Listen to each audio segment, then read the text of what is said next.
Alaska. It's a great place to take a cruise. And while you're here, why not read a little Homer? They did name one of their towns after him. My name's Greg Penfold, and I study classics while working on a cruise ship. And I think the Royal Holloway Classics Department should be saved.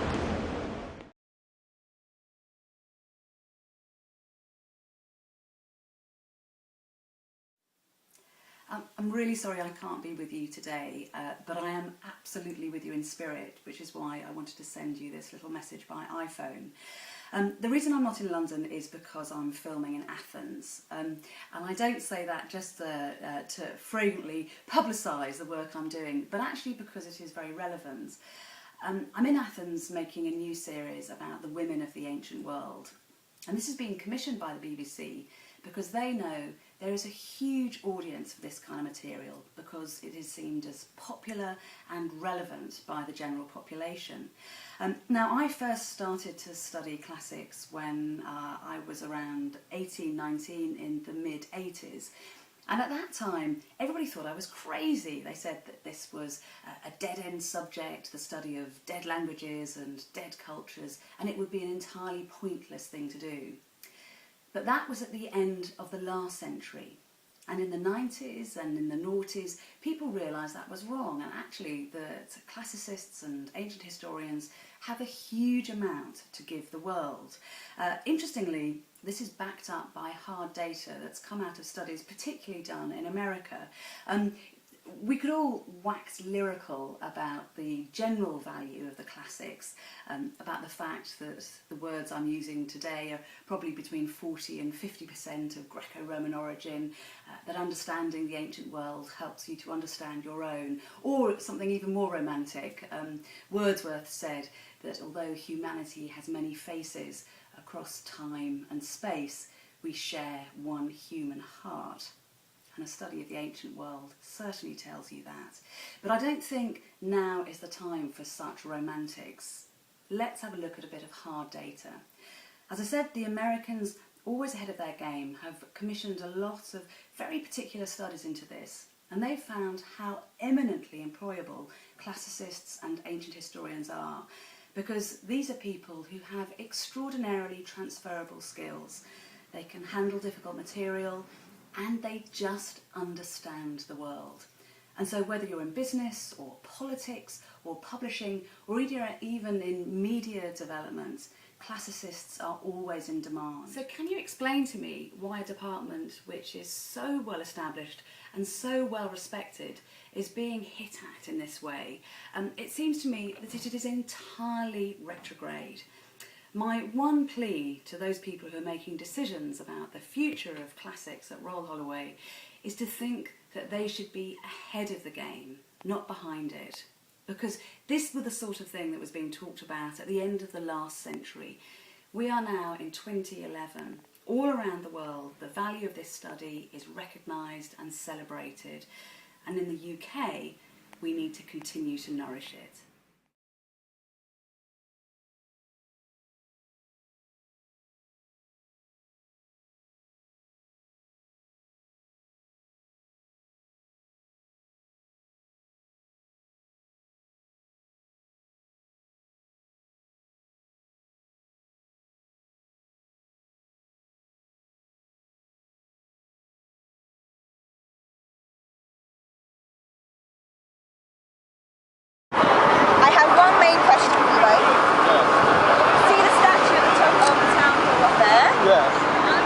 Who do you think that is standing at the top?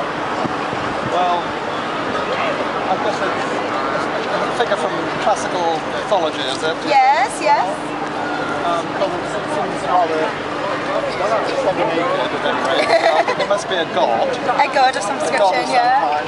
I'd say, I'd guess, I'd say Vulcan. Well done, congratulations, that's really good going.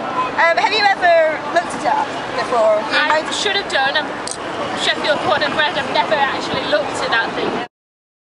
Who that is? I think it's Vulcan, right?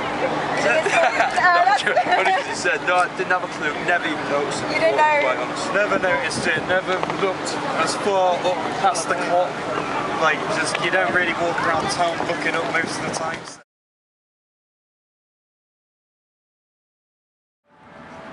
Hi, we're up in Sheffield on a site visit to the UK's latest open-air theatre. This has only just been created, this space, but I think it's going to make a real impact over the coming years. We hope that this will become the location for an annual festival of ancient Greek drama, and it's a truly remarkable space which we're really quite excited about using. If you look into the distance, you can see on the top of the City Hall you have the statue of Vulcan, and just close by to that another statue on top of the Lyceum Theatre of Hermes. I think this shows that Sheffield does understand it has a connection to the classics, but we want to make this a little bit more definite. And so we think that introducing an annual festival here is something that people will really get excited about. So the play that we've chosen to present as the inaugural production in the Sheffield Festival of Ancient Drama is Prometheus Bound. And we think this is a particularly appropriate play for this venue, for this city, this site. Firstly because of Sheffield's major industrial heritage, and of course the themes of Prometheus being technology, suppression of technology, distribution of technology, technology as a dubious blessing, of all these ideas, and also because Tony Harrison's Prometheus actually premiered at the Picture House just across the way. So there's already a significant connection between Sheffield and Prometheus. So in a way we're bringing Prometheus home to this venue. It's very exciting to be using this space because it's practically a site-specific performance. We've got the cityscape in the background, so we want to be able to use that as part of the set. So it's backdrop, but it also layers with the kind of set that we want to construct in this site as well, which will use a lot of steel, it will use girders, it will use struts and structure, and Prometheus will be encaged in these surroundings.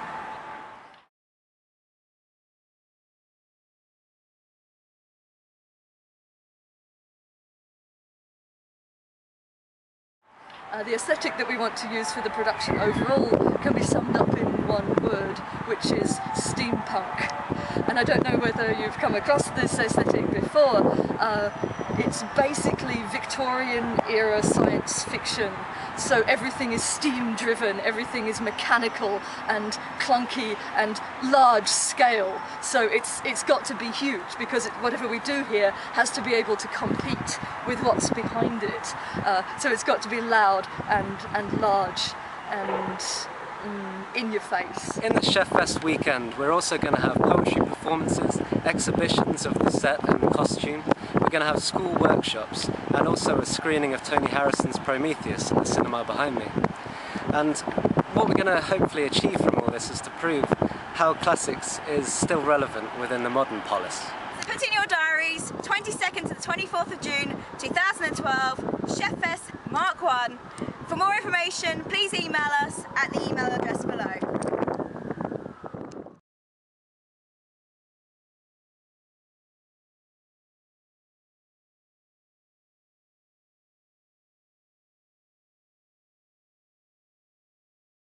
I'm going to read a poem by Louis who taught, I believe, and studied classics at Bedford College. So this is just to reinforce the importance of studying classics. His poem is Prayer Before Birth. I am not yet born, oh hear me. Let not the blood-sucking bat, or the rat, or the stoat, or the club-footed ghoul come near me. I am not yet born, console me. I fear that the human race may with tall walls wall me, with strong drugs dope me, with wise lies lure me, on black racks rack me, in bloodbaths roll me. I am not yet born. Provide me with water to dandle me, grass to grow for me, trees to talk to me, sky to sing to me, birds and a white light in the back of my mind to guide me. I am not yet born. Forgive me for the sins that in me the world shall commit. My words when they speak me, my thoughts when they think me, my treason engendered by traitors beyond me, my life when they murder by means of my hands, my death when they live me. I am not yet born. Rehearse me in the parts I must play and the cues I must take when old men lecture me, bureaucrats hector me, Mountains frown at me, lovers laugh at me, the white waves call me to folly, and the desert calls me to doom, and the beggar refuses my gift, and my children curse me. I am not yet born. Oh, hear me. Let not the man who is beast, or who thinks he is God, come near me. I am not yet born. Oh, fill me with strength against those who would freeze my humanity, would dragoon me into a lethal automaton, would make me a cog in a machine, a thing with one face, a thing. And against all those who would dissipate my entirety, would blow me like thistledown hither and thither, or hither and thither like water held in the hands would spill me. Let them not make me a stone, and let them not spill me. Otherwise,